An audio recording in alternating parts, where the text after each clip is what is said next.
আজই ডাউনলোড করুন আর এনজয় করুন আপনার পছন্দের শো। এতবার করে বলার পরেও তুমি যাবে না।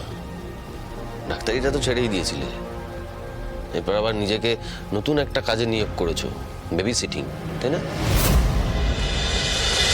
তুমি যখন ডাক্তারিটা পড়তে শুরু করেছিলে তখন তুমি বিশ্বাস করতে না যে তুমি পাশ করবে, তাও তুমি পড়াশোনা করেছিলে এবং পাশও করেছিলে। হ্যাঁ, কারণ তুমি আমাকে পড়িয়েছিলে তাই। আমি দেখেছিলাম তোমার মধ্যে ডাক্তার হওয়ার সম্ভাবনা আছে, আর আমার এই দেখাটার উপর তুমি ভরসা করেছিলে, যে ভরসাটা এখন তুমি আমার ওপর করতে পারছো না। আমি এতবার করে বলার পরেও তুমি আমার মুখের ওপর না বলে দিলে যে তুমি ডেপুটি সুপার হবে না। কেন আনন্দী? আমার ইমোশন, আমার চাওয়ার কোনো ভ্যালু নেই না তোমার কাছে? হ্যাঁ, সারাক্ষণ শুধু উমা উমা আর উমা।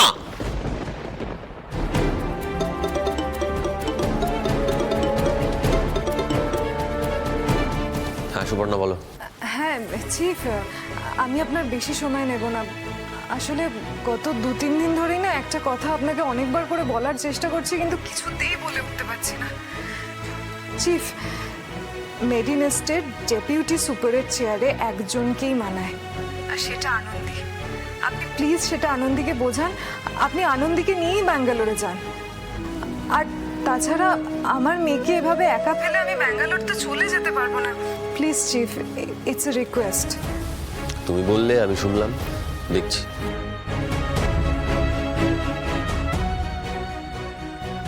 ডক্টর সুপর্ণাও বলছে যে তুমি ডেপুটি সুপার হিসেবে অ্যাপ্রোপ্রিয়েট।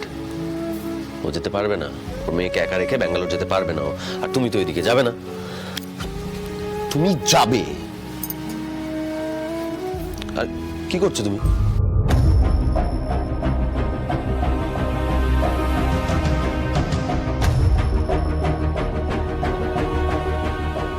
হ্যাঁ, হ্যালো। হ্যালো ডক্টর সুপর্ণা, হ্যাঁ আমি আনন্দী বলছিলাম। বলছি শুনুন না, আপনি না নিশ্চিন্তে যান, আপনি আপনার মেয়েকে আমাদের বাড়িতে রেখে যান, আমি ওকে ঠিক দেখে রাখবো। আর তাছাড়া ও তো আগে এই বাড়িতে ছিল, আর উমার ওর তো ভালোই বন্ধুত্ব আছে, তাই না? আনন্দী, আনন্দী তুমি আমার কথাটা একবার শোনো। তোমার মতো করে আমি পারবো না।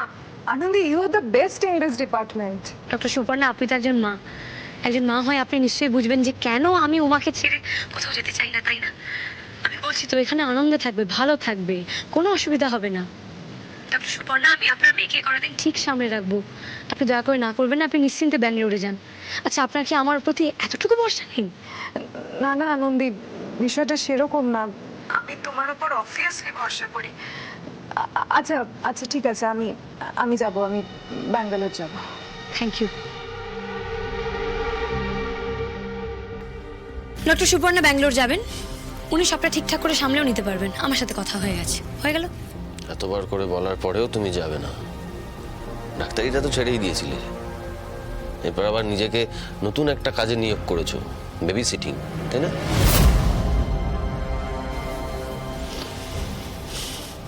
আরে চুপ করে আছো কেন? বলতেও তো পারো যে আমি থাক, যেতে হবে না তোমায়, চাকুশি কম।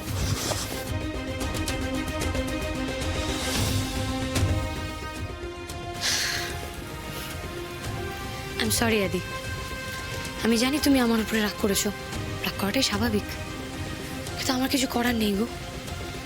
এখন আমার ফার্স্ট আর লাস্ট প্রায়োরিটি শুধুই উমা।